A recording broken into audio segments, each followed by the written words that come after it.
Hello, my friends. Hello, my life warriors, wherever you are in the world. Welcome to the Day In, Day Out podcast. Woo! Today on episode 242, I was very lucky to have, honored to have Mr. Jay Tiegs on the podcast. He is a speaker, performance coach, trainer, father of triplets, and endurance athlete. I have to say, had a delightful conversation with him. We talked about his military service. He has been in the armed forces for 25 years, people, and he's not out yet. He's still got another year to go, he tells me, which I found very fascinating. I talked about some of his early careers, what made him become a performance coach. Won't lie, we did cover some topics on suicide and abuse. So if that's not your thing, you might want to skip through some sections of this podcast. But all in all, he's a fantastic chap. Really enjoyed talking to him. I look forward to speaking with him in the future. So sit back, relax, enjoy the show, and have a great day. Yeah. Peace. And we out. Here we go. Here we go. Hello, my friends. Hello, my life warriors, wherever you are in the world. Welcome to the Day In, Day Out podcast. Woo! Today on episode 242. Oh, see, play that backwards, play that forwards. It's a nice palindrome. Gotta love it. Well, I have Jay Tiegs on the podcast. He is a speaker, performance coach, trainer, father of triplets. Oh, you poor son of a gun. Yeah. Three. Yeah. And had a long military service of 25 years. If he was in the UK, if he was British, he would qualify to be a beefeater in the Tower of London. But yes, how are you today, sir? Man, I'm doing well. I can't complain. 242 episodes, man. You've been grinding after this after a while. This is awesome. Hey, you know what?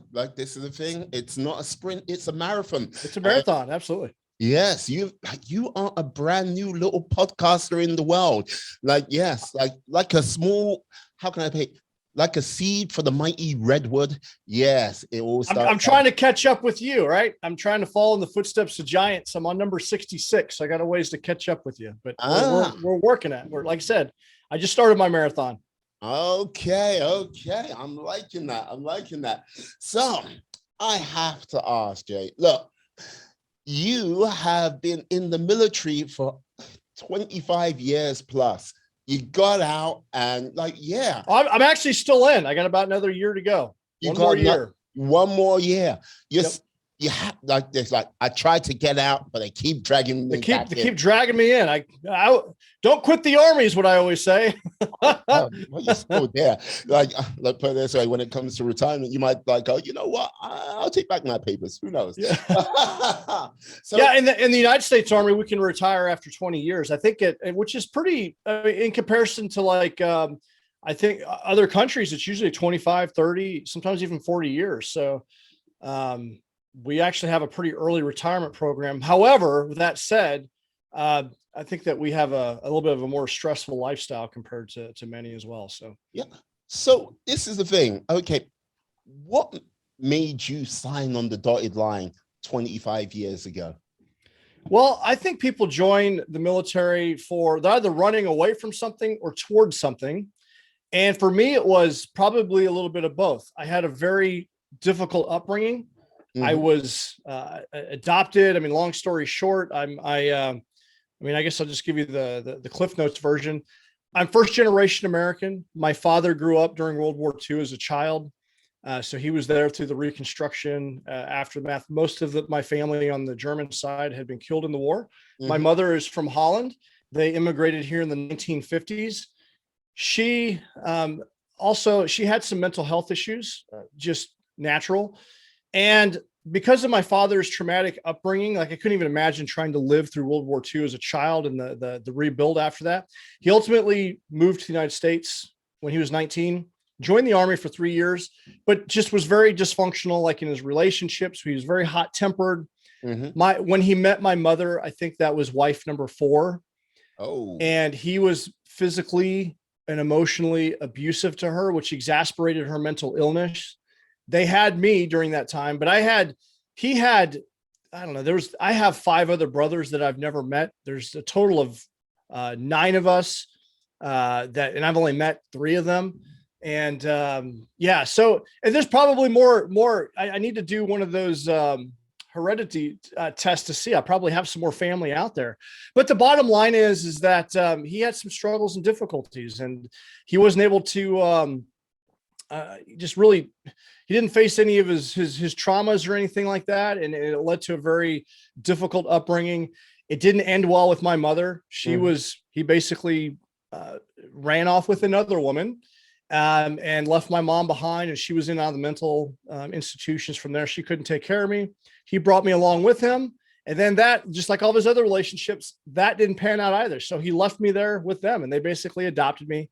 It wasn't a happy childhood. It was, I don't know, that's how I ended up in Missouri as a young child. And yeah, there's some physical and emotional abuse there as well. And you know, we were very poor, and it was tough. It was tough. And I knew that, I just saw the military as a way. I was fascinated with my family history of World War II. And I read a lot of books on it. I'm like, you know what, you know, the United States Army, like in the military in general, like, I just feel like I can be a part of something greater than myself.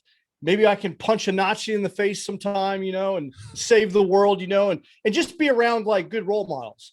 And so that was what I was looking toward. I was trying to run away from my childhood towards something positive. And so that's ultimately what drew me to the military. I wanted to be a police officer, but you couldn't join the academy until you're 21. I'm like, you know what? The military would be a good place to start. And I've been in ever since. Would you say, with regards to your upbringing, excuse me, yeah, that the sort of like, you say it was dysfunctional, you say it was abusive, like, yeah, it was all of these things. Did you sort of strive to go to the military to put a little bit more structure into your life as well? To see if you I knew that if I could join the military, like, I would have a better life. I'd be around some of the role models, the structure, you know, I was always, you know, the uniform and just being a part of something greater than myself. You know, I knew that they had college benefits and things like that. You know, I just figured I would have a better life than I had where I was. I didn't think that I was college material. No one in my family ever went off to college or graduated college.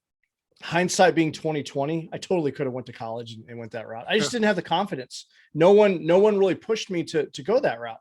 So I saw the military as a way to, you know, close this dark chapter of my childhood and just make a life for myself in a positive environment. Yeah. Like, I don't know you, but like, this is the thing. It seems like it was like you're trying to find that, you say closing the chapter, but I would also say finding a new path for yourself to make Yeah, absolutely. Blazing a new trail, whatever that looked like. I don't know. I just knew that I needed to get to the military. Like I said, I had interest in law enforcement. Always been gravitated toward uniformed services of some kind. I just really like the discipline, the structure of that. And I guess that's what I needed, because everything else in my life was pretty chaotic.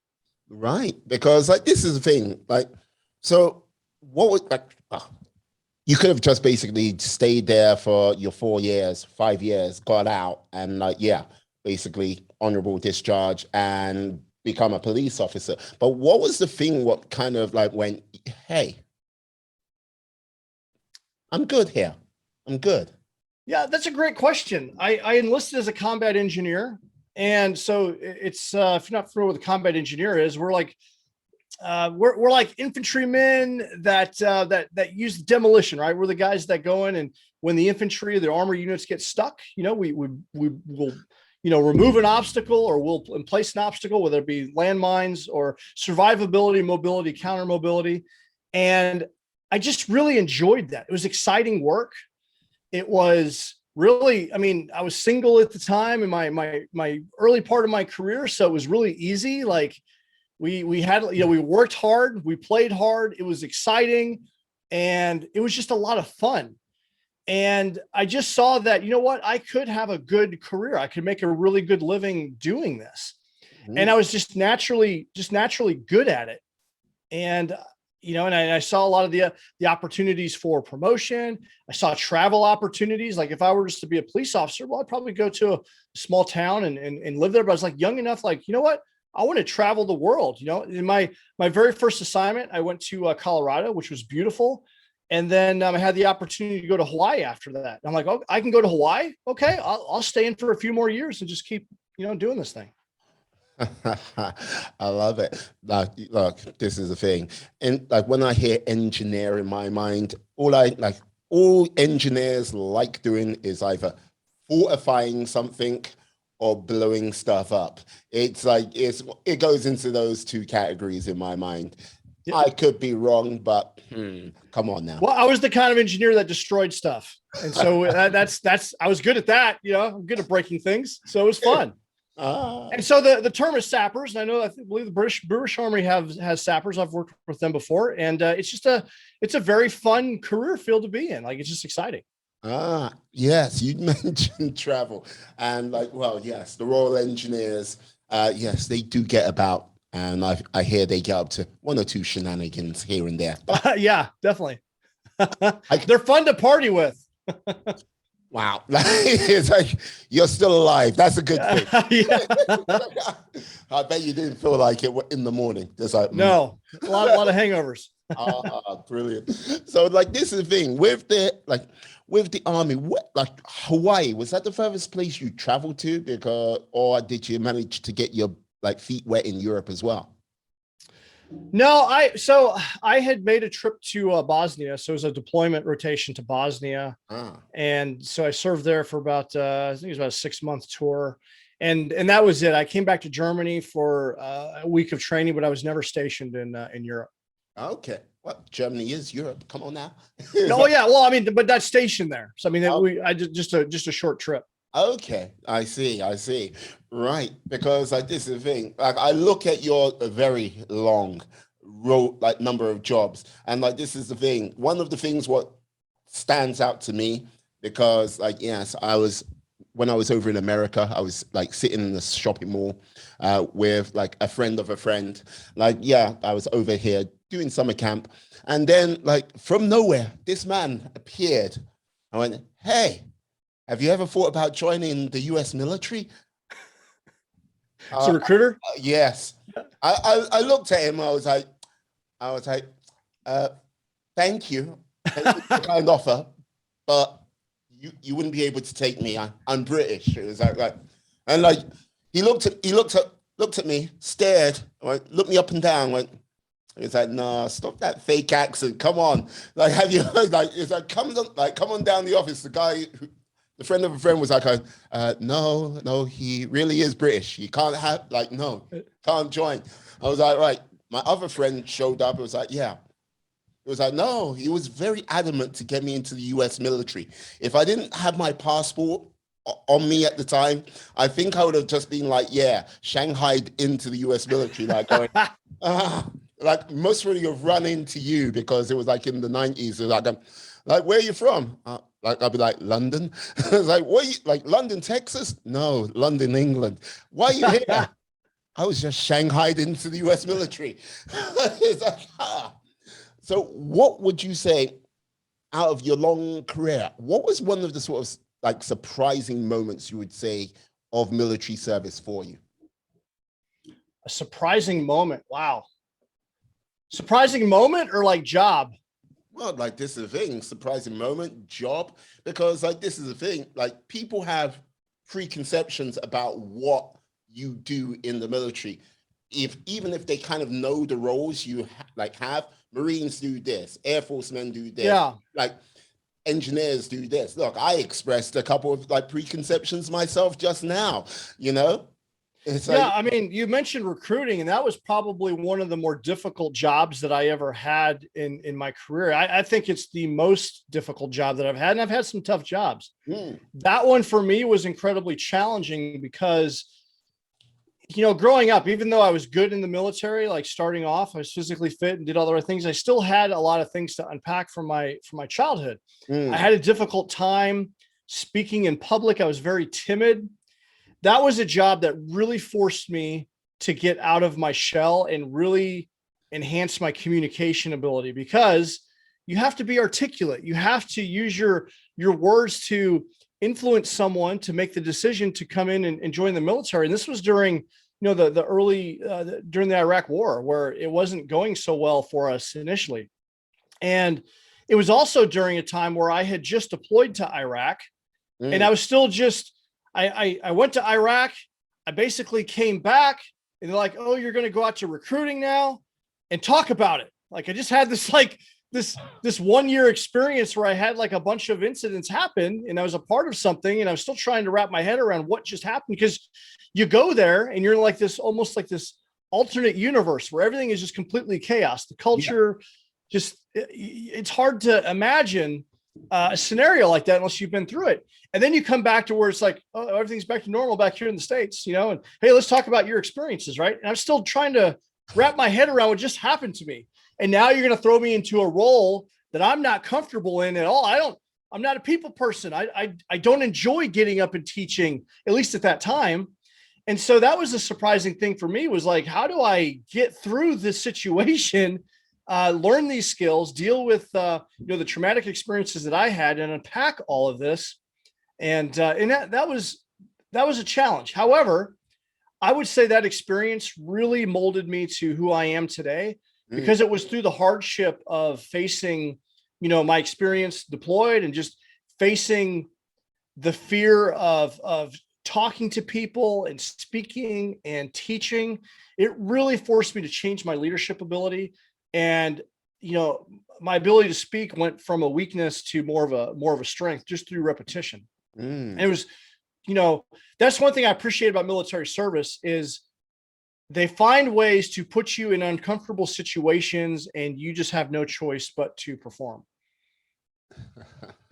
Yeah, no, this is the thing. I often say, like, yeah, people need to sort of step out of their comfort zone on a sort of day-to-day basis, because, like, yes, comfort, you never grow from a place of comfort. You never get stronger from a place of comfort. It's the uncomfortable places and the uncomfortable positions we often face on a sort of day-to-day basis, which the growth comes from, the experience comes from, like the wins and the losses. And I would say, with regards to most times, the losses are more important, because that's where the lesson lives, Yeah. I've learned most of my lessons the hard way. And that's why I'm in the work that I'm doing now, because I'm trying to help people maybe avoid some of the same pitfalls. But you're absolutely right. There's nothing wrong with being comfortable, but there's nothing wrong with anything in moderation, right? What people do, especially in this day and age, is we become too comfortable. Like, we live in a time where, in a society, luckily, where you live and where I live, in Western society, like, we have a lot of modern creature comforts. Life is, can be pretty good for a lot of people, but I think that's why there's a lot of mental health issues, is because people aren't getting that deep level of life satisfaction, because they're almost culled into comfort a little bit too much. Sorry, carry on. I was going to say, but real enduring happiness comes from doing those things in life that were challenging to you. And then you look back and, like, man, that was awesome, right? Anything that you've done that's worth a damn in life came with some difficulty, but that meaningful pursuit and achieving that thing, whatever that is, whether it's a high school diploma or a college degree, or, that's why people run marathons, right? You train up and train and train, you go through this hardship, and during the run, you're like, man, I want this. This sucks. Why did I sign up for it? Then you hit the finish line, like, oh, this was awesome. And then, like, an hour later, I'm ready to sign up for the next marathon. And so why do we do this? Well, I think humans need that. Humans need to have difficult, meaningful challenges that push you outside your comfort zone. Yeah, no, this is the thing. When I would say this, like, I often see people, like, do crazy things when everything is in a sort of perfect homeostasis realm of, like, yeah, everything's going along idyllically, everything's going along perfectly fine. It's a well-oiled machine, and it turns people a little bit nuts, and they have to do something to rebel against the perfection, and introduce drama into it. Look, the amount of times I've seen people in relationships is like, yes, you're perfect. And then they just throw, like, one of them throws in that drama grenade and away they go, you Yeah. know? Yeah. Yeah. Relationships are hard, right? And when we talk about doing hard things, like hard actually has a meaning. This is what I teach. Hard is the 4 areas of your life. It's your health and wellness. That's what the H stands for. Mm-hmm. A is your affluence and wealth, like how your finances are. That gives you freedom, right? R is relationships. Humans need deep connection with a partner, with family, with friends. And then D is development. Like, what skills are you developing? Humans need to be able to create and need to be pursuing things. So what I teach is you got to have balance in those 4 areas, and you need to live with intention in those 4 areas, and do things within those areas that are maybe pushing you outside of your comfort zone. You know, maybe doing something hard is having a difficult conversation with someone that's pissing you off, right? Maybe it's having that difficult conversation with your spouse or a coworker. Maybe doing something hard is, you know that you need to get a little bit in shape, right? And maybe, tackling that fitness program. Maybe something hard is, maybe you need to save a little bit more for your retirement, or, say no to that new shiny object because you need to put some money away. Maybe it's taking on that challenge, that new thing that's going to sharpen your edge, that could maybe open up another career opportunity. Go take the class and embrace the hardship that's going to come with learning. But from all of those things, when you live life on offense and you lean into those things, your life will be infinitely better. That's my opinion on it. No, like, this is the thing. I do agree with you on many of those tenets. Like, I always have, like, I like sort of have 3 things where it comes from in that: fitness, intellect, and skill set. Yeah. Yeah. If you don't have your fitness, you can never basically work on your intellect or develop that skill set, because health is pretty much everything. Oh, that's a pillar, right? If you're tired and you're exhausted physically, well, then you're not mentally sharp. And then when someone says something that will offend you or piss you off, you don't have the mental energy to do the critical thinking that's necessary for you to be like, that's a bunch of crap. I reject that. You just, when you're tired, you just accept it. Like, I guess they are right, because I feel like crap and I'm in a foul mood anyway, right? Yeah. So yeah, your health and wellness affects so much. It affects your ability to process mentally things like that, because there's no, when you have, good health, it also affects your mood. It, enables you to be happy, because when you're not feeling well, you're just tired. You don't want to do anything. So obviously you're not in that happy zone. You're down the emotional ladder a little bit in some other zone. And so yeah, your health and wellness is so incredibly important. Yeah. Like, this is the thing. One of the things, like, I've been, how many years? I've done this 2 years in a row. Like, basically, one of your former, like, SEAL brothers, well, you, like, basically the psychopath, the legend, the one and only David Goggins. Yes. Yes. I've done the 4-4-48. Yeah. And, like, yeah, with that, like, the reason why I did it the first time was as a bit of a palate cleanser, because we were in lockdown number 2, and yeah, it was February. And as you can imagine, long nights, cold, wet, miserable. Yeah, it was like one of those things where it was like getting to me. And I was like, okay, like, I need something to cleanse my palate of whatever sort of toxicity had going on, and to just simply go, yeah, have it as a marker to go, you remember that time when you did this? It was hard, it was challenging. And I go, yeah, I remember that.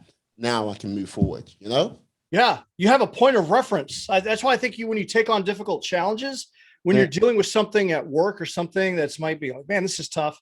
Well, you know what? I did the 4x4x48. And you know what? That one run, it was in the middle of the night at like 3:00 in the morning. And I just wanted to quit. But I pushed through anyway. And it was raining on me. And I was cold and wet and sore.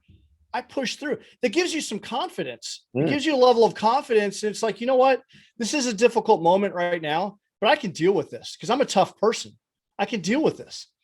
And so all of these things that you do when you live a life where you're doing some things that challenge you outside your comfort zone, you slowly level up, like in a video game. You level up, you get a little bit stronger, you have more experiences, you have more frames of reference.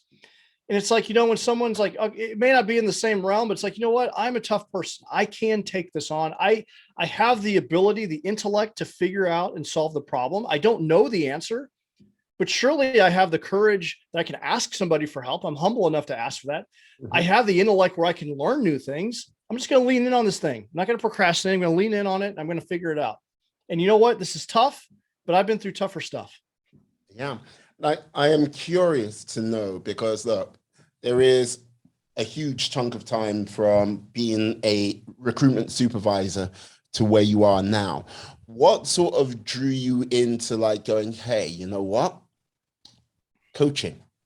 Like, this is what I want to do after the army and for the rest of my days. Well, for the foreseeable future, Yeah. So I would say ultimately I've had a very awesome career where I had some opportunities to coach and mentor, and I was an instructor. Recruiting really helped me get out of my comfort zone where I could speak and present. I was an instructor for the Engineer Basic Officer Leadership course, which in fact, I don't know if you guys are aware of this, but there's an exchange program where they bring in, my supervisor was a major from the British Army. There's a couple of unique positions. So Major McCracken, he's from Scotland. He was my supervisor. Awesome dude. Really loved working with him. But anyway, all that to say, it was I'd say it was about 8 years ago. Mm-hmm. Despite having a really good career, I was kind of playing a character. I had a lot of like traumas from my childhood, some of the situations that the Army had put me through, and I wasn't finding a lot of satisfaction in my work. I was completely stressed out. My triplet daughters were very young. My marriage wasn't going very well. I just felt miserable, to the point where, like so many veterans and service members, to a point of starting to have suicide ideation.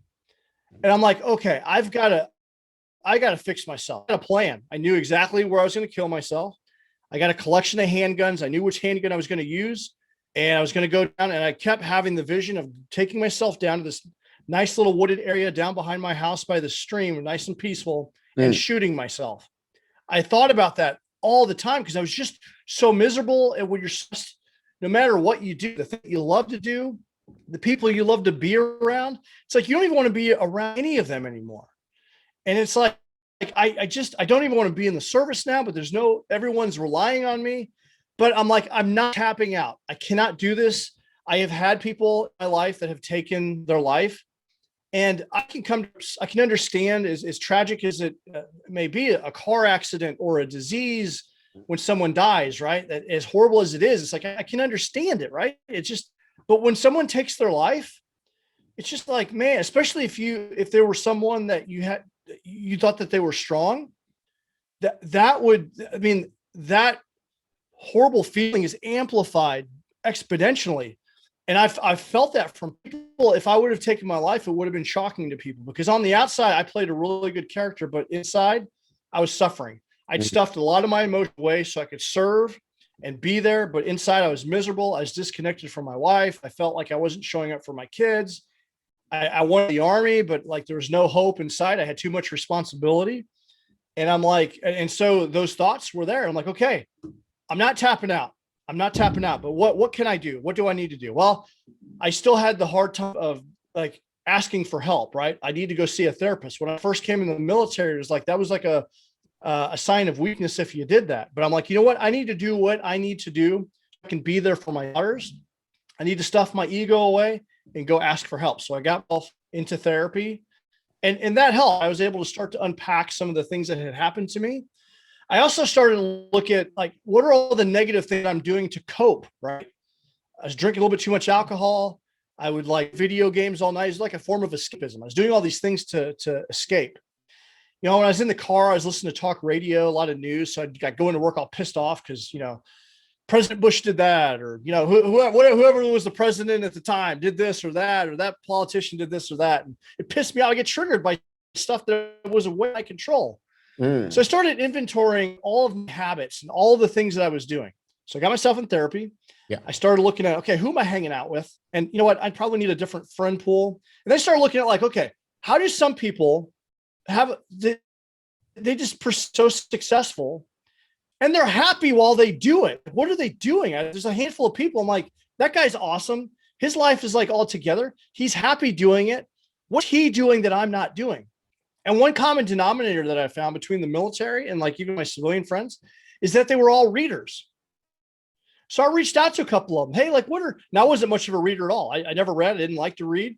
I was lazy and I just didn't care. I got ADD. So I'm like, I can't, when I read something, like I'm like, oh, this is crap. I'll rather go play video games or whatever. But I'm like, I'm on the journey of changing myself. So my friend recommended the book called The Slight Edge by Jeff Olson. And I read that book. And that book talking about like how the little things, it's the slight edge. It's the small things that you do in life that compound over time, positive or negative, that can really affect your life. That was the perfect book at the right. And in the book, he talks about a simple thing like reading 10 pages of a book a day will fundamentally transform your life.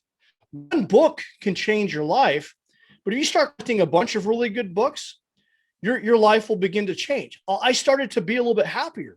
I started to look at life in a different lens. I started hanging out with different people.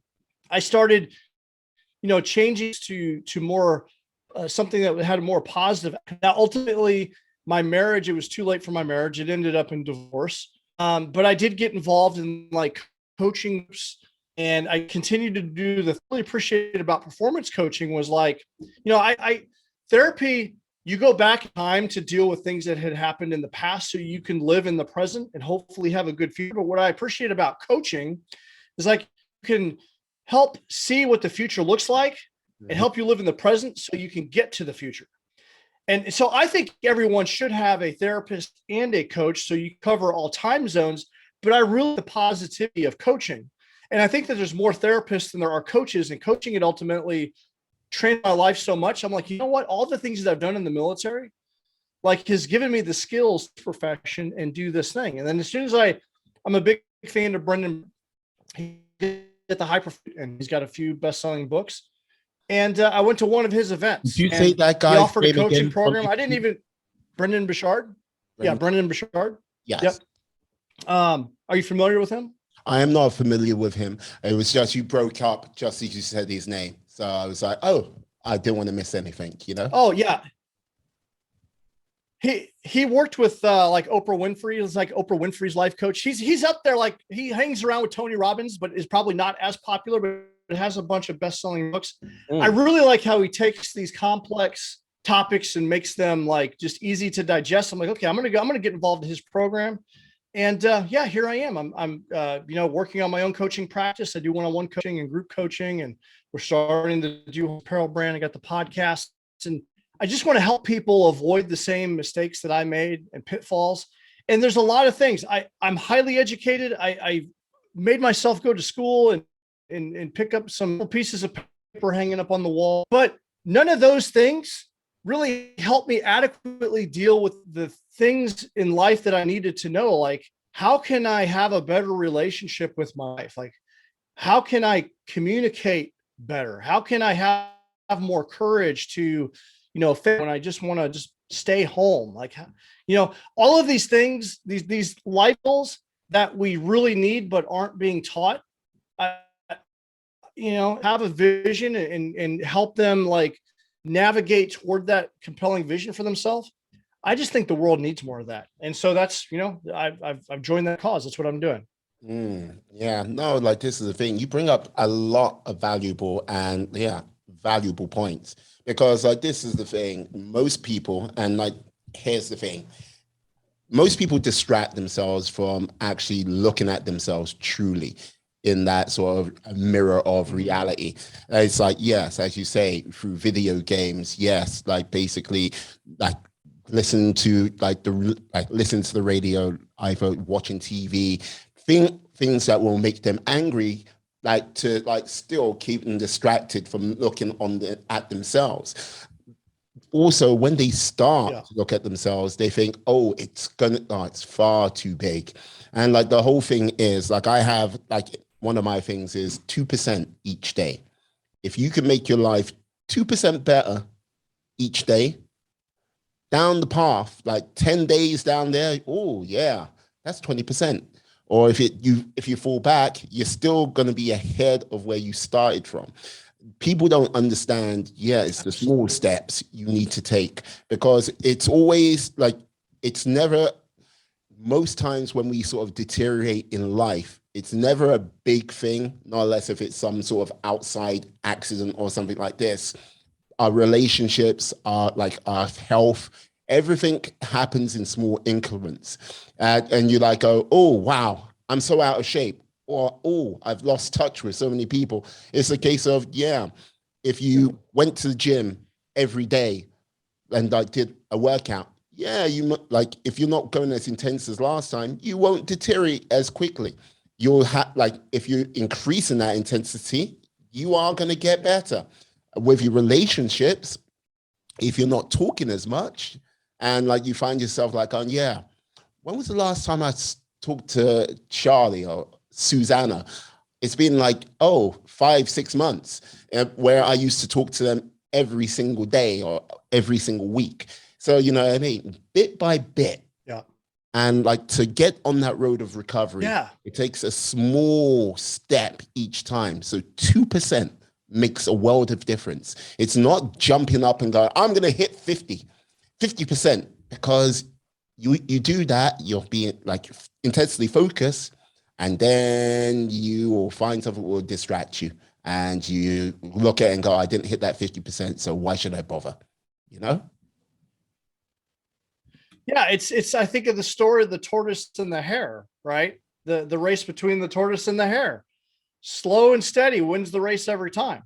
Mm. And it's the small things. Like if you were to go through the drive-through and get a burger and you gain 5 pounds, there wouldn't be a drive-through, around. They would cease to exist. But on the flip side of that, you can go to the gym and work out for 8 hours straight. Well, you're not going to get fit doing that.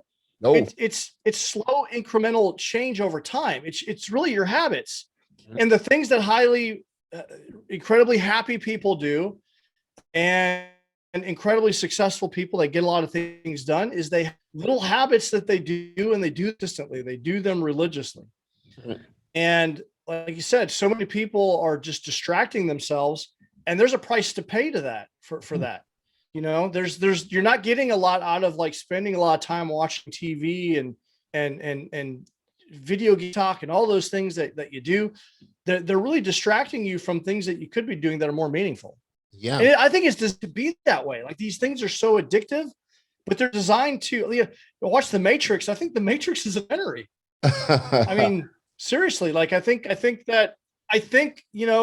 at all the people that are highly successful. What are the things they are fully aware the power of growth mind and coaches, and they lean in on it. Like they know that their success because of the do on themselves. Whereas most people don't do any of that work, and they're just kind of getting through the day and they're fully happy, and you're doing the work that you love. That's great.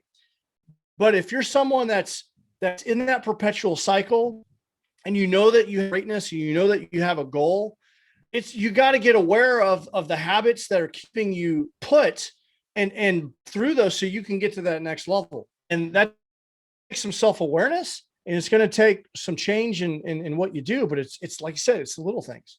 Yeah. The things that are easy to do, the things that are also easier not to do. Indeed. And like, this is the thing. One of the things I also think people forget, like in the equation of life, you are the constant in your yes. life. So if you constantly do bad things will generally happen to you. Obviously, that you go, what about this? No, life has that funny quirk where it'll throw good things to people who are doing bad things and go, yeah, but you're heading into a bad place, like physically, mentally, like soul, spirit, mind. But if you do things consistently, well, good. Yes, you'll eventually get to a good place. But also, as I say, life can throw that curveball at you where, yes, you've done the good things and everything like this, and yeah, a bad thing will happen. But more times than not, if you know you're the constant in your life, you have control. And that's what I think a lot of times people are being tricked into not believing. A lot of the times, this is where people go, I'm not in control of my life. Okay, look, If you live in a dictatorship where, yes, if you do this, that, the other, you have like that boot on the back of your neck. Yeah, but you still have control in those circumstances. It's just a case of you kind of know, like, yeah, if you truly want to be free, it might not go the best way for you for the long-term survival, you know? Yeah. In all my failed relationships, what was the one common denominator was I was involved in it. It was me, right? I take some ownership of that. You have to understand that there's always work to be done. And you know that there's dumb stuff that you're doing that you know that you need to stop that could make your life infinitely better. But you have to have some level of self-awareness, and you don't fix them all. You pick one thing and you work on it until you make that better. Then you get comfortable with that. Then you find something else. But you have to have self-awareness and take ownership that, yes, I want to be better. These are the things that are whole. This is what I need to change. And how do you go about fixing that? Well, you make the decision. I'm going to stop. Like if I'm smoking, and I know it's bad for me. Who doesn't know that smoking is bad for you, right? Everyone knows that, right? Why do people keep doing it? Well, they don't have the willpower. Maybe they don't have a compelling vision of the future for themselves. Maybe they don't have the right community around them. And I know it's incredibly difficult to do that, but you have to take ownership of it and you have to lean in on it, and you gotta tackle it. And that's doing the hard thing, right? And having self-awareness and coming to terms that things that do that I know aren't good, because we're all human. We all have things that hold us back, and we have to address them if you want to move ahead, live a fulfilling life. Absolutely. One of the things like you most probably have come across quite a lot is, when you have someone who goes, I want to change, like, have you, like, obviously one of the questions I would ask if I was you, I'd be like, how far are you willing to change, or what do you want to change? Like, when have you seen the most success in people who have gone, I want to change? What has been the sort of factors for their success? Or is there not a common factor? The biggest, I think, number one is they get sick and tired of being sick and tired. They get to that point like, okay, I'm tired of being overweight. Like, I'm tired of struggling with this, and I freaking had it. Like, you have to have I'm done with this. And it's almost like I'm going to change my identity. And I think that's where a lot of people, they get to that point and they embrace. I've coached a lot of people in the health and wellness space. You see a lot of people. I've known people that have they lost 100 pounds. Well, what happened? One day they woke up and you know what? I have had it. I am sick and tired. I'm done with this. Go do P90X. I'm gonna sign up for that marathon, and I'm gonna go for it. They get in there, they start grinding every day. They're starting the results, and they're like, you know what? I'm a runner now. Like, I have embraced the embodiment of being a runner person anymore. I am now a runner. And then they join the community, and they're part of the community. They do the first marathon, then they start doing another one and another one.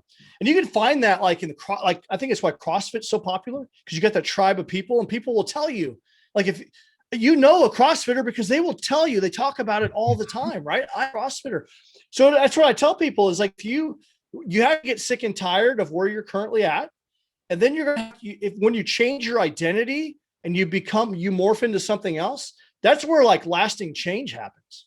So that's, I think as I coach people, that's what I try to steer people toward, is find something you kind of change your identity around this thing and embrace this new thing, this thing that's positive for you, that you want to become and be a part of.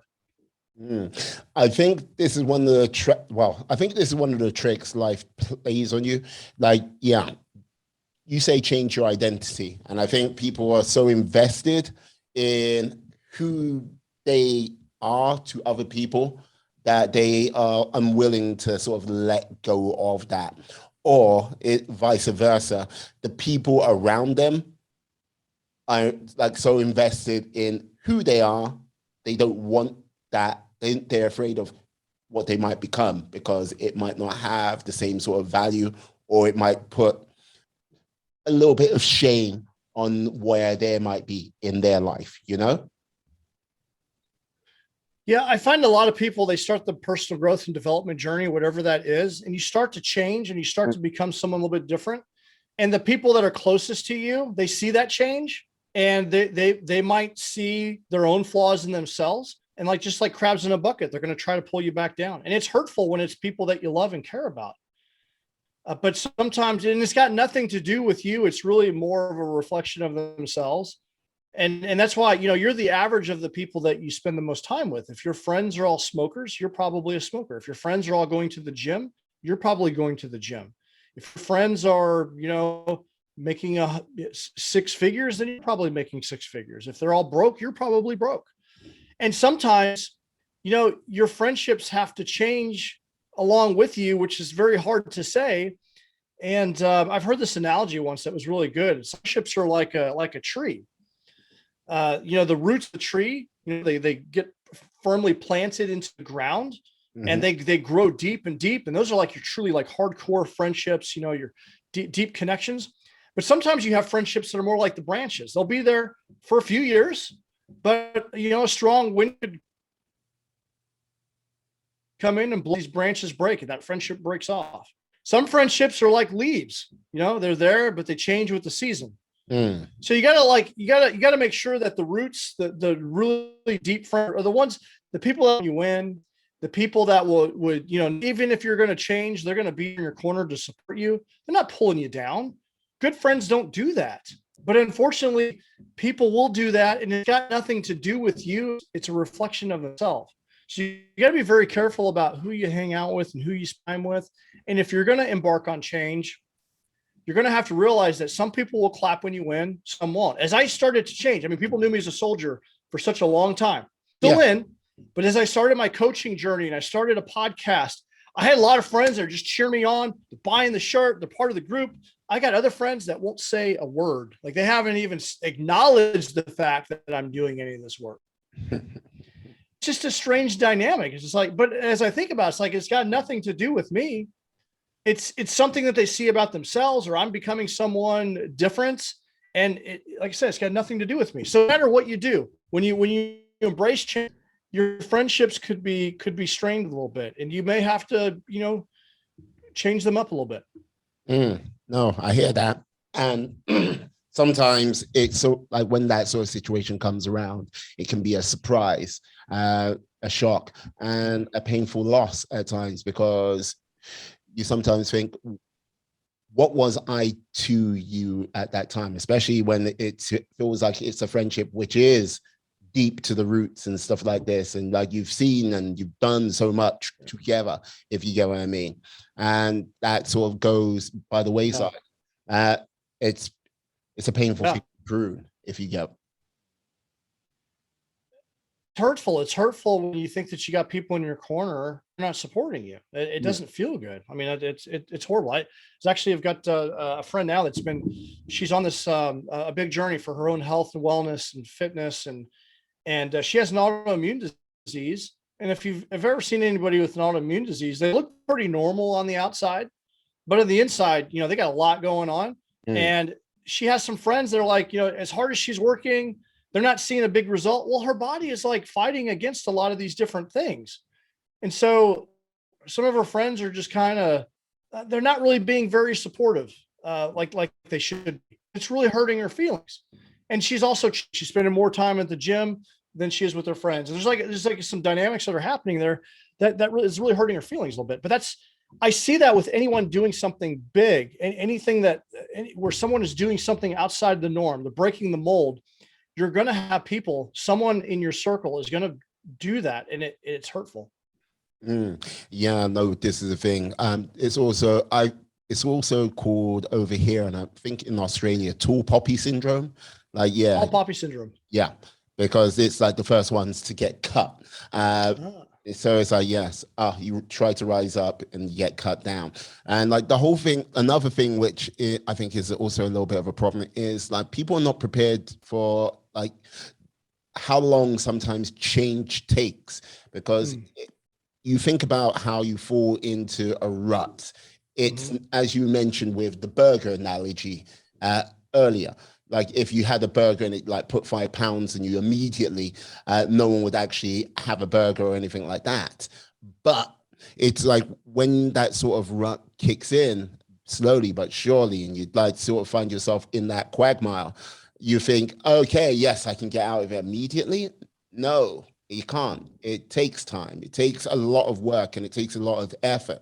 And people who stand on the sidelines who expect it to happen, be that overnight success, success is an iceberg which goes through the sea of life. The pinnacle is just a small fraction, and the greater the pinnacle, good God, you never know. Like that iceberg, if you truly looked at it, you'd be like, might be quite Yeah, short. it's huge. Yeah, it's large. Yeah, there's 5 states of emotional change when you're trying to change into something new. And I usually have like a whiteboard. I could draw this out, but I'll see if I can try to explain it. Yeah, There's 5 stages. And so just envision yourself if you're standing on top of a mountain, like you're on a mountain peak, and you're like, you know what? I just climbed this huge mountain. I'm ready for a new challenge. I'm ready for a new adventure. I'm going to go down through the valley and I'm going to go climb to that peak over there. So you're standing on a mountain peak and you're looking at another peak. And so you're up there, you're happy, you're well rested, you've been up there, but you're going to start your next journey. So you pack up and you have a lot of optimism because, like, you know what, I got a new journey. This could be like maybe it's a new fitness program, right? So just envision we're going to go on this journey together. And for the sake of like applying it to your life, it could be anything. It could be a fitness journey. Maybe you're saving some money, but some kind of change that you're wanting to make. So let's just something that everyone's familiar with, fitness journey. It's January 1st, new year, new me, right? I'm going to go out this thing and here we go. So we're going to do, I got my P90X 90-day program, hit play. Let's go. I'm excited. Everyone's been getting great results. So we start our journey. So we're working out every day. We're making our way down the mountain, right? Things are going good. That first week, I'm feeling great. You're starting to notice the change. You're feeling a little bit better. You might even lose a couple inches because anytime you start like a new workout program, you lose a lot of, you start changing like right away. Yep. Yeah. Things are going pretty good, right? And then it's like we get halfway down the mountain, maybe like a month into this thing. It's kind of like, okay, we still got a ways to go before we get to 90 days. This is starting to suck a little bit. I was invited to this birthday party. I can't drink. I'm a little sore. I'm not changing anymore. I lost a couple inches right away, but I'm not kind of hitting that plateau. I'm not seeing a lot of change. This is starting to become a little bit inconvenient, but we're going to keep going, right? We're going to keep pressing on. And then you get to a point where it's just like, I don't know, maybe a month and a half. Yeah, that's usually at mid-February is where a lot of people start to really drop off. You start to see a lot of people that were there a month ago, they're just not showing up anymore. That's the valley of despair. So we're at the top of the mountain. We've climbed halfway down, hit resistance. And then we're down at the very bottom, the valley of despair. This is where life sucks. Like this whole program sucks. I got too much time left. This isn't worth it anymore. And then your habits, your old bad habits, like, hey, come back to the couch, come back to Netflix, come back to doing all these things. And so what most people do is they quit. And maybe they get distracted with something else. They're not seeing the results quick enough. They're not getting the results that they need. This is too tough. You know what? Screw it. They got these cool things called Peloton bikes. My friend's got one. They're $2,000. They come with the TV. The commercials look awesome. Screw P90X. I'm going to get the Peloton bike and I'm going to start all over again. So they go back. They're excited about this new program and they go back up the mountain and they try again with the Peloton. And the same thing happens. Well, that's, people get caught in that loop of like, they start off something, it's amazing. And then they get down in the valley of despair, they quit, and then they start something new. And they're constantly doing that. They never see anything through. The pitfall to that is it erodes your confidence and you never get traction on anything. You're always starting something and you're quitting. You're starting and quitting. That becomes a habit. Mm. But what really successful people do is they push through the valley of despair. They push when every fiber of your being screaming at you to quit, you push through anyway. You commit to what you started. And then finally you'll start to break up. You'll start to getting halfway up that next mountain. And you're like, you know what? I see the mountaintop. Like I can see it. I'm starting to get results. You're going to break that plateau. You're going to start seeing results. It's like, you know what? This isn't so bad. This is getting easier. And then they finally achieve the result. They get to the 90 days and, oh, by the way, man, I look good. I lost 10, 15 pounds. I feel great. I completed something that most people won't have completed. And then you're going to gain a little bit of confidence. And oh, by the way, it also gives you enduring happiness. It actually makes you happier because it's like, I achieved this meaningful pursuit. And so that's really the number one difference between people that are highly successful. They do that more often. They push through the valley of despair where a lot of people are just constantly in that cycle of not seeing things through to the end. And so that's the big difference maker for people. Commit to, do what you say you're going to do and see things through to the end. And you're going to get more confidence and you're going to be happier. So what would you say to someone who was in that valley of despair, as you put it? What would you say to them to like go, yeah, you know what? Like, keep moving forward, keep pushing forward. Don't quit. The key is you have to remember why you started. You have to remember why did you specifically tackle this thing? A lot of people, what they do is they hop on board of this fad, like, hey, I'm going to do it because everyone else is doing it. And then when people start quitting or it starts to get hard, like, you know what? I wasn't really that bought into it. So you have to have a compelling reason of why you did it in the first place, so you can remind yourself of what's at stake here. What's at stake? Why is it that you need to change? What is it about you that is going to change? And then you need to have people in your corner. You need to have an accountability partner. You need to have someone that you can talk to.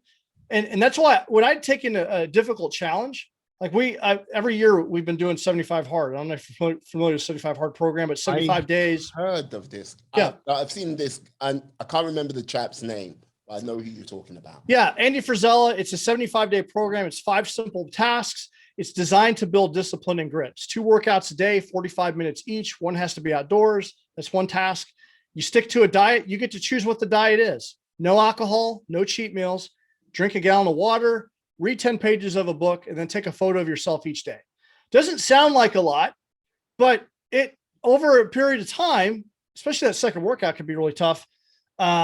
It's difficult, and people get to that valley of despair. But for us, I start a group, and really what we do is we get to that point. We talk about we're going to hit the valley of despair. So we'll start getting phone calls like, "Hey man, I really, I get my buddy Craig's calling me up like, hey man, I'm really not feeling it. I want to quit." And I kind of talk him off the ledge. I tell him, he's told me why he started, and I remind him of that. Right. So you need to have someone to bounce, because it's your emotional brain really wanting to tap out, and you got to bring logic back and get logic brain back in control. And you got to know that, hey, this is the difficulty of the challenge, is pushing through when you want to quit. That's what doing hard things is about. That's why if you push through, you're going to see it through to the end. So you get through that workout, you get a little more confidence. Whew, man, I'm glad I didn't quit, didn't tap out. And you continue to drive on. And out of 75 days, most of the days aren't bad, but you're going to about 10 days, they're going to be horrible. And that's why you got to remember why you started. And that's why journaling that, and writing that down somewhere. So when you do want to quit, like, you remind yourself, maybe you, another thing that you can do is like set a reward for yourself. If you do achieve it, that makes you want to, like, if I do 75 hard, I'm going to take a weekend away and go on this little mini vacation or something like that. Or if I don't do it, maybe I'm going to take this chunk of money and make a donation to, do something that's going to be a little bit painful as well, as maybe like a punishment or something like that. And then having a group of friends around you to support you. So there's a few things that you can do to help you during this difficult time. But most people aren't willing to do that. Most people forget why they started in the first place, and they just succumb to the comforts of life. Yeah, no, I hear that. And like, this is the thing, the comforts of life. Well, this is the thing. Every time you get too comfortable, you get soft and squishy. That's just what I gotta say. And when you do have to call yourself into action, it is so much harder. As time goes by, you're just like, okay, run 4 miles. What? Like, lift that up. What? It's like, please. And it's hard to maintain balance in every aspect of your life, right? But we try to do the best that we can. Sometimes we're in maintenance mode. Sometimes we're really getting after it. But in those areas that you're just completely neglecting, that's going to catch up to you, because you may not see it at the moment. But the longer that you neglect these things, maybe you quit going on date night with your partner. Okay, you're not gonna, you may start to see a slow decline over time. But eventually there's going to come a point where it's like there's the point of no return, and ultimately the relationship falls apart. I mean, how do people fall in absolute head over heels in love with one another, and then get to a point where they're doing custody handoff at the police station because they hate each other, and it's supervised by the police. Like there's people that live that life. Like how do we get to that point? Well, it didn't happen because you guys were, I mean, probably just some neglect in the relationship. There's some things that we weren't intentional with. And over time, people fall apart. And you can do that with your finances, your health, every aspect of your life, if you neglect areas of that. No. And it's always the slow fall, and like it's always the slow build to come back, because like this is the thing, like sort of when it comes to like things like going into that slow fall, you like go, okay, you lose things which you thought you'll never lose. You have to sometimes reevaluate your sort of whole sort of course of your life, because you're like, oh, okay, right. And if you're in a clear place, and it takes a long time to get to this clear place, because look, the reason why my relationship's fallen apart or my health has gone downhill, it wasn't me. It was her. It was him.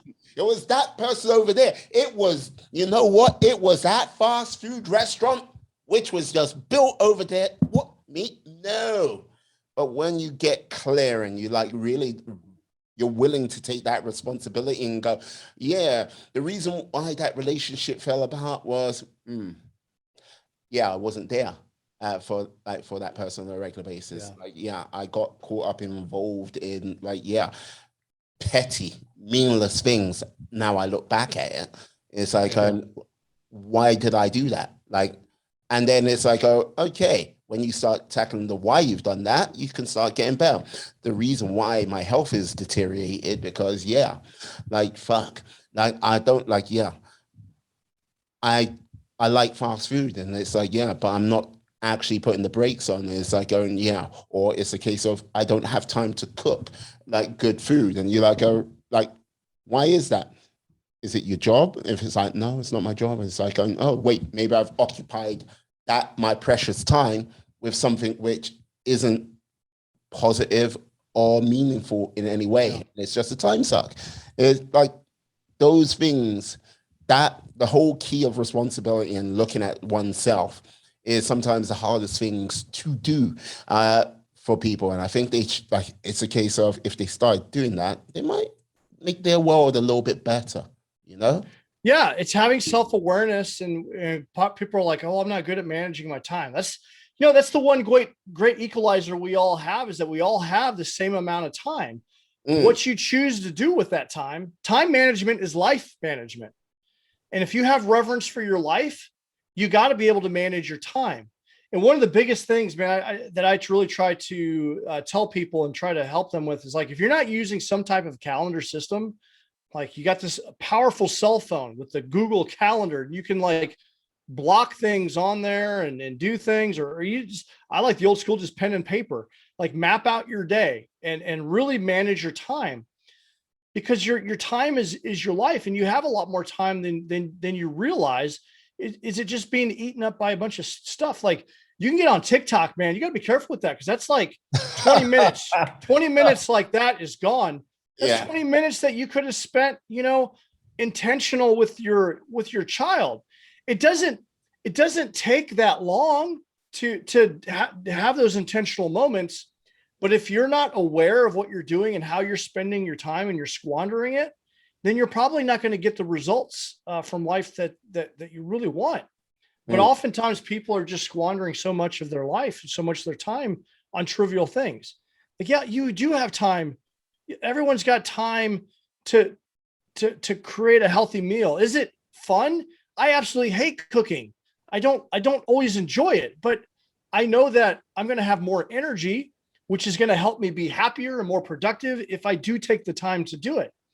And you can go through a drive-through, but if you do it, like you said, if you don't put the brakes on it and you don't moderate that, then what's going to happen? It's going to start to slowly affect your physiology, because you're going to get heavier. You're going to be lethargic. You're going to start to not feel so good. And then your next thing you know, you're buying the next size pants. And like you said, it's not an overnight thing. It's just one of those things that slowly erodes if you don't have awareness, if you don't manage these things. And so you got to live life on offense and be acutely aware of all the things that you're doing and not doing.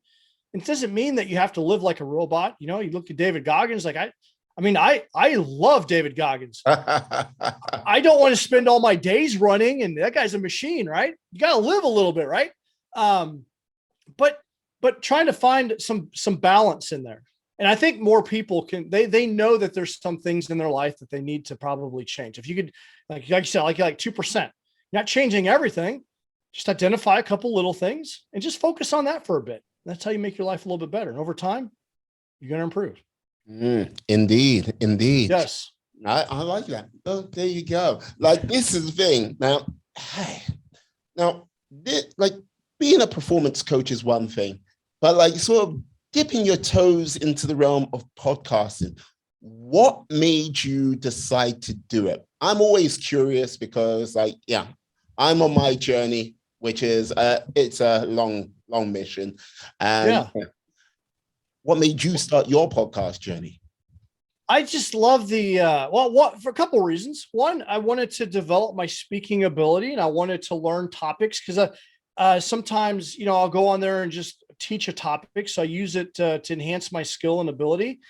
I love having conversations like this, getting to meet new and interesting people and having great conversations. Like, I love it. The way I look at my podcast is completely selfish.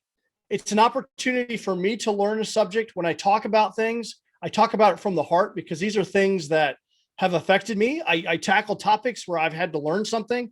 I bring in guests that I'm genuinely curious about them and their life. And it's just a great medium. Like, I just think about like the advancement of technology. Like, when I was a kid, you couldn't start your own radio show, but now we got the ability to do that, right? Like, why doesn't everyone have a podcast? And podcasts have fundamentally transformed my life. Like I told you before, like I used to listen to like talk radio and news and things that didn't serve me that well. Man, there's so many conversations and so much knowledge from people like us that, 20, 30 years ago, the medium didn't exist, but now we're having a great conversation. Look, you're in the UK, I'm here in the United States. We're having a great conversation about doing hard things and personal growth and development. And it's just awesome in so many different ways. And it's a great way to get my message out to people so they learn about who I am. And hopefully they want to join my community and be part of the Do Hard Things Nation and Tribe. And so there's a few things going on there. And I was intimidated. I was scared, man, the first time I hit record and like announced that I was going to do the podcast. Like, man, who the hell am I? Who the hell I to do this, right? But the more I've done it and you get people that like love the conversation, it's like, man, I want to do more of this because people are getting a lot of value from it. So I guess those are ultimately the reasons why. Yeah. Why are you doing it? What's the reason for you? Now, basically, the reason for myself, like, okay, here's the thing, and I've told this story before. And hey, if anyone hasn't heard this before, well, tough, you're gonna hear it again. It's like, yeah, but like, look, when you're in your sort of late teens, your early 20s, you go, right, we're gonna go out, and like basically, you hear this crowd go, "We are Legion."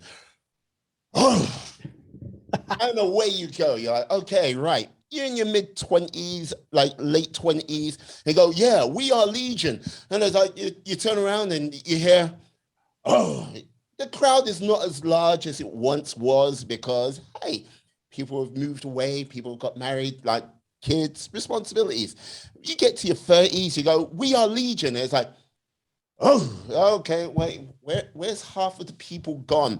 When you hit your 40s, it's like, you hit your mid-30s, your 40s, and you go, we are Legion. It's like, no.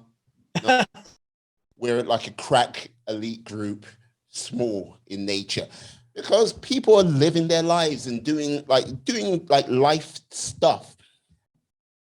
With that, each decade which goes by, you have less opportunities to have random conversations where you may go to a bar or a club or like a festival or just random places where you went as a large group of people. You don't have that anymore. So as time goes by, you kind of like look at it and go, okay, right, you're not having as many conversations and you start to get set, as they say, set in your ways. And with that, it's a case of, with podcasting for myself, it's a way to avoid me getting set in my ways whatsoever, because I can now have more conversations out there on a one-to-one basis. And yeah, rather than sort of be generic, wishy-washy BS conversations, they're deep, meaningful conversations where I can learn stuff from other people. Yeah. Yes, like yourself, there is a certain degree of selfishness to it, but it's a case of if I want to still develop, grow as a person, I need to do it this way.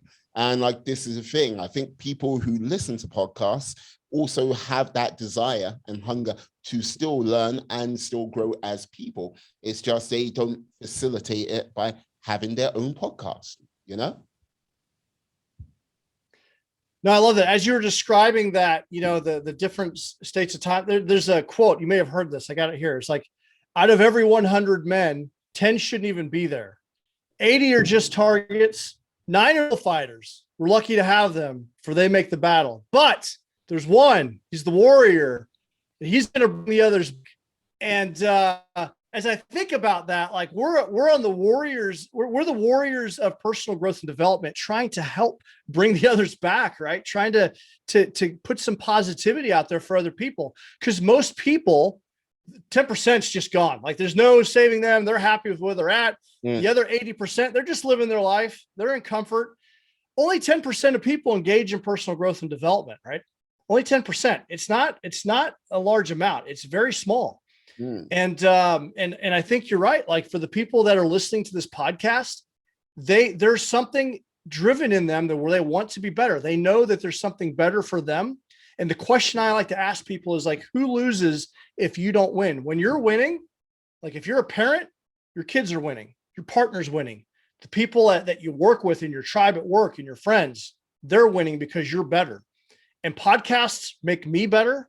And selfishly, I'm getting to connect with amazing people, have deep conversation, and people that are part of our communities are all better for listening to this conversation, which is just awesome.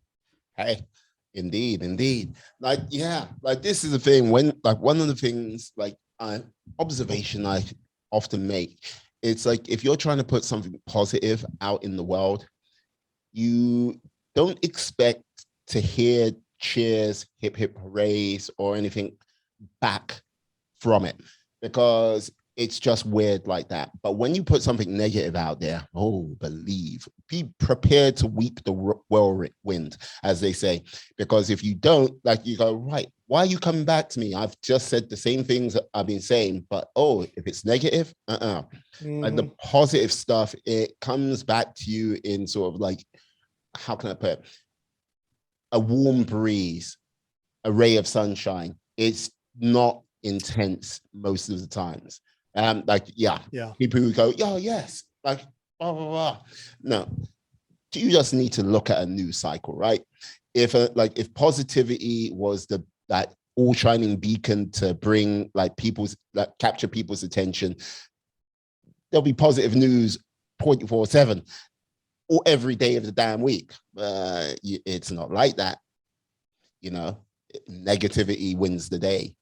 Yeah. Yeah. I'll post a meme. I love memes. And I'll get a lot of comments. I'll get a lot of laughs. I'll post a positive quote. You won't get much, but later someone will be like, you know what? I really appreciate it. I don't engage with what you talk about, but it really made a big impact to me. Or I'll get a direct message, and I don't know. I've had much greater conversations. I look at when you go onto Facebook and you look back 10 years, you have those, every day you can go back in time. Man, I'm embarrassed what I used to post 10 years ago. When I started posting positive stuff on a regular, my community and the conversations I'm having have improved immensely. So I try to make it a point. If it's not something funny, I mean, I like to put something to make somebody laugh out there, but something educational or something inspirational, then I won't usually post it. I rarely post anything that's news related unless I'm feeling really passionate about the topic, or I just try to leave the negativity off there. I have days where I'm pissed off about stuff, but I just don't use my social media anymore. Talk about the president or talk about the queen or talk about whoever's pissing me off today. No, I hear you. And like, this is the thing, you shouldn't really, I say you shouldn't, but it's like it's your prerogative. But like, yes, I think most people would be happier if they didn't lean into the negative. Like Yeah. I just like sometimes when I see It's your people, choice. It's your yeah, choice. Yeah. It's like when I see people what do it consistently, like I think, okay, what are you trying to do? What are you trying to achieve? Okay, are you getting paid from like that in somehow or fashion by yeah. providing negativity, derision Yeah. on that on many levels? So it's like, yeah, be careful what you throw out there because it will come back to you. Like positive things come back subtly, gently, and then before you know it, you're like, so it is quite immense. Negative things come back quite Yeah. quickly.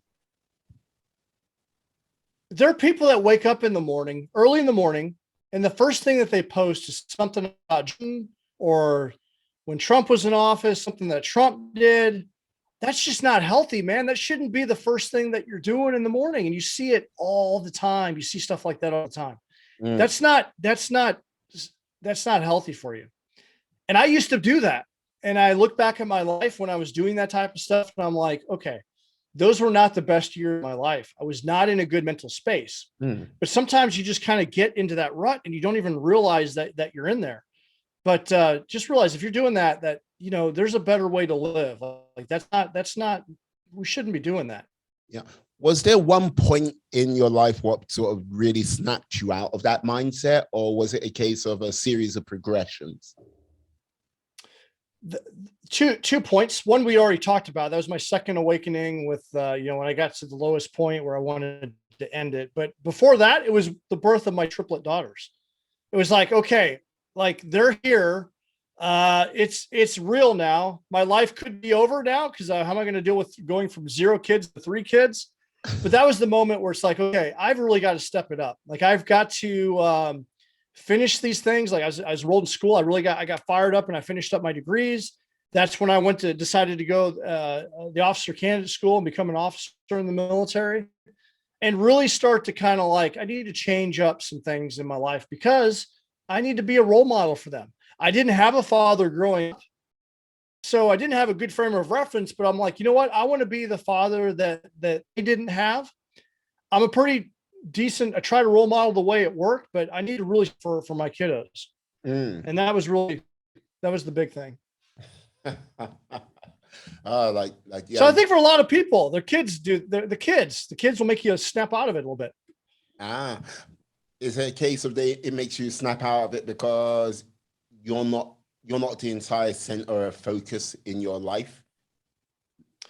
Yeah, it's like it's almost, I guess I've always had that service mindset, right? And who better to serve than my own children Mm-hmm. to be there for them and role model the way.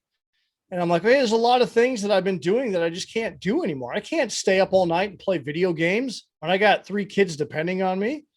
I need to, I need to finish that degree program. So one day I can say, you know what, these are the hardships. I saw this through. You can do it too. I think your actions speak far louder than words, and your kids need to see you winning and doing things. And I got teenagers now, so sometimes I'm beating my head against the wall. I feel like I'm very influential at work. I get a lot of things done. I'm coaching people, but I can't motivate my daughters to make their bed or brush their hair, right? And it's like but I know that over time they're seeing me do these things, and I know it's going to leave an impact on them. And I think it's important for parents to do that. Yeah, I can imagine. Oh my Lord. Like 3. Oh my God. Triplets. When I saw that on I used to have a full head of hair. Pulling it out. I can imagine. I can imagine. But like, yeah, triplets. 3 times the fun. It's like, yeah. So 3 times. Yep. oh Yeah. so like this is the thing. You must be quite a master of time management between your job and then dealing with like 3 triplets, because like the way my friend explained it when he's a new father of maybe 16 months now, and he goes, yes, you've got to really sort of prioritize your time and make the most of it at that present. How do you Yeah. like with 3, what is the sort of window of opportunity to work on any sort of your sort of personal development? Yeah, getting up early in the morning. I mean, really, it's getting up early in the morning. That was a fundamental habit that really changed my life. I used to like just roll out of bed Mm-hmm. and go right into work mode, and everyone needs me, right? And what I found is, and I prefer staying up late. I'm very tired. I'm not a morning person. I know it's a limiting belief, but what I try to do is embrace like getting up early. First thing I do is I'll wake up, brush my teeth, use the restroom, go in, make some coffee or some pre-workout, drink that, and then read something positive. I'm always reading something positive. Right now, I'm reading Start With Why by Simon Sinek. I'm always reading something first thing in the That's a morning. good book. Yeah, it's an excellent book, and it really just puts me as I'm waking up in a positive mindset. And then I'll go, go for a run or go lift some weights.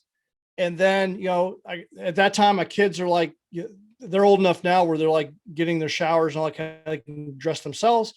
Talk to them for a little bit, drive them to school, come back, start planning out my day. If I got time for a meditation, I'll meditate for about 10, 20 minutes. And then start the day like I took care of myself. I spent a little bit of time with my kiddos and I'm ready. I'm ready for the day. And when I do that, like my day is infinitely better than the days that, and I have days every now and then, it's just like, man, I got to get up and just get going and rolling out, or maybe I will sleep in because I'm really tired. But those are the days that just don't go so well.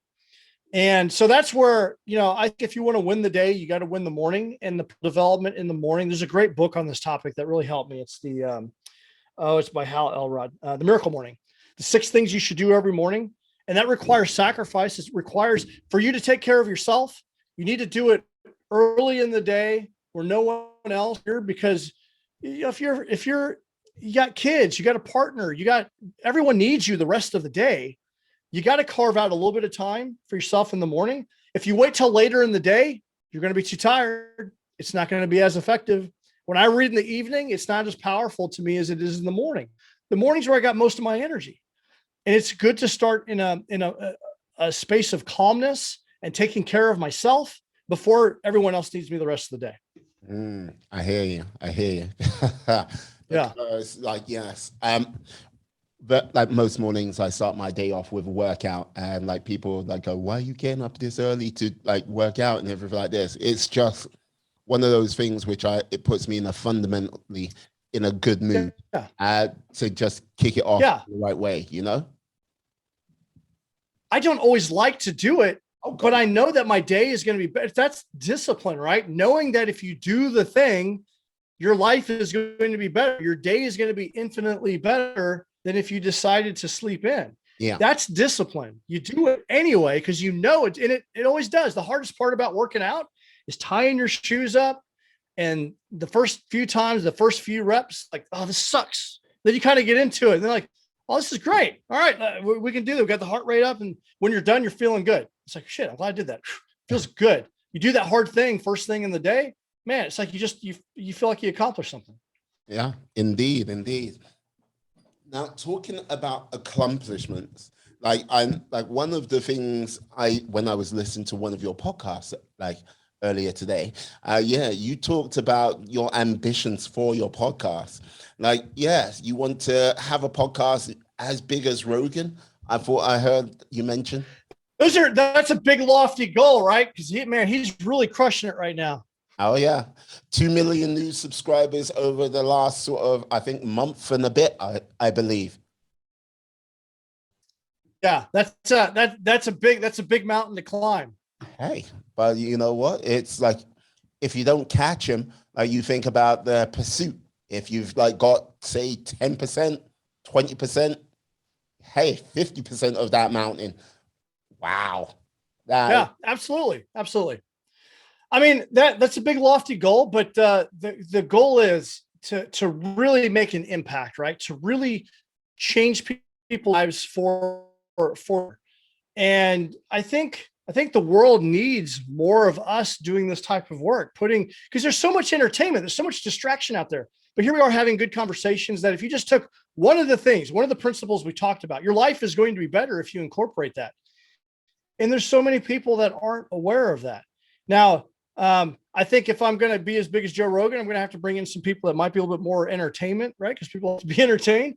But he's doing some tremendous work. It's awesome. Like when you first listen to his podcast to where he's at now, it's awesome. But we're growing. You know, the Do Hard Things podcast is growing. I've been doing one episode a week now for about a year. We're going to start dropping 2 episodes, like starting next week. So we're just going to slowly start to put out more content and just grow it. So going to get up to 3 or 4, you reckon, a week? I'd like to get to 3. That would be ideal. Monday, Wednesday, Friday. Yeah, because I do 2 episodes a week, and yeah, it's all good fun and games. I got to get to 3 so I can catch up with you at some point, right? Don't worry.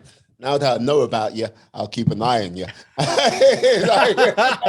Be watching. I'm going to catch up with you. I'll let you know when that happens. I'm closing in. Yeah. No, I wish you luck. No, but the podcasting has been so much. I really enjoy it. It's really it's great, and getting a lot of great feedback, and so it's a worthy endeavor for sure. Perfect. Now, yeah, you know what? That is our time. I'm sorry to say, but yes. Yeah, can you let the lovely people out there know how they can get hold of you on these interwebs? Yeah, I'm pretty much, I've got a very unique name. So there's just look up Jay Tiegs, Jaytiegs. You can look at jaytiegs.com, just www.jaytiegs.com. Look up the Do Hard Things Nation. That's what we call it. We got the apparel line. We got coaching. We're like rolling out podcasts. We're on YouTube. We're basically on every social media platform for the most part. So if anybody wants to connect, I am here. I'd love to hear from you. I'd love to hear what your thoughts are from our conversation today. Perfect. You hear the man. What I'll do as well, my friends, my life warriors, I'll put all of the information into the show notes, the description, so you can find Mr. Tiegs out there. And yes, hey, maybe take up a coaching or like listen to the podcast. Either which way, you just be a friend. Join in. I'm sure you'll appreciate it. But yes. Mr. Tiegs, thank you for coming on today. It's been a pleasure, a joy to say the least. This has been awesome. Thank you so much. I appreciate it. Perfect. And let me say thank you to you, my friends, my life warriors, who have stuck with us to this point of the show.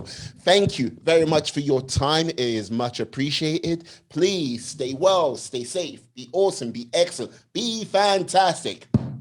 Be all the positive bees you can be in this world and then some. Have a great day, guys. Yes. Peace. And we are